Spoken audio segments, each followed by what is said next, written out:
കാസർഗോഡ് തൃക്കരിപ്പൂർ വയലോടിയിൽ പട്ടികജാതി കുടുംബത്തിന് വീട് നിർമ്മിക്കുവാനുള്ള അനുമതി തീരദേശ പരിപാലന സമിതി നിഷേധിക്കുന്നതായി പരാതി. ജീർണാവസ്ഥയിലുള്ള വീട് പൊളിച്ചുമാറ്റി ലൈഫ് പദ്ധതിയിൽ പുതിയ വീട് ഒരുക്കുവാനുള്ള അനുമതിക്കായി പട്ടികജാതിക്കാരനായ കുഞ്ഞിരാമനും കുടുംബവും കാത്തിരിക്കുവാൻ തുടങ്ങിയിട്ട് വർഷമേറെയായി.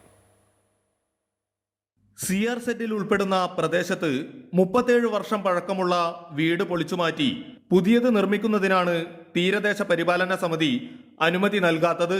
കാലപ്പഴക്കത്താൽ അപകടാവസ്ഥയിലായി നിലവിൽ താമസമില്ലാത്ത പഴയ വീടിന്റെ തറ വിസ്തീർണം 40 സ്ക്വയർ മീറ്റർ ആണ്.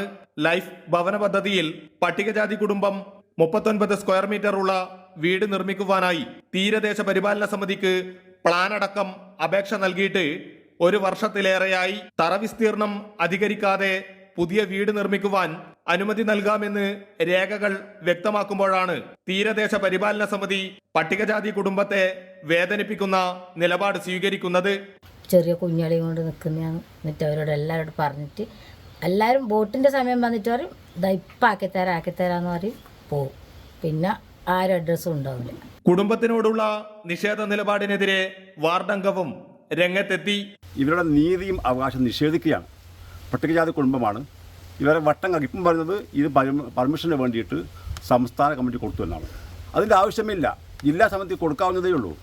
അടിയന്തരമായും ഇവർക്ക് വീട് ലഭിക്കുന്നതിന് വേണ്ടി MLAയും MP യും കൂടി ഇടപെടണമെന്നാണ് ഈ വാർഡിൻ്റെ മെമ്പർ എന്ന നിലയ്ക്ക് എനിക്ക് ഇവിടെ ആവശ്യപ്പെടാനുള്ളത്. ഇവർക്ക് വീട് നിർമ്മാണത്തിന് അനുകൂലമായ എല്ലാ സാക്ഷ്യപത്രങ്ങളും തൃക്കരിപ്പൂർ ഗ്രാമപഞ്ചായത്തിൽ നിന്നും തീരദേശ പരിപാലന സമിതിക്ക് നൽകിയിട്ടുണ്ട്.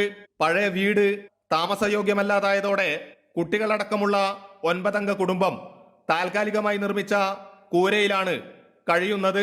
അമൃത ന്യൂസ്, കാസർഗോഡ്.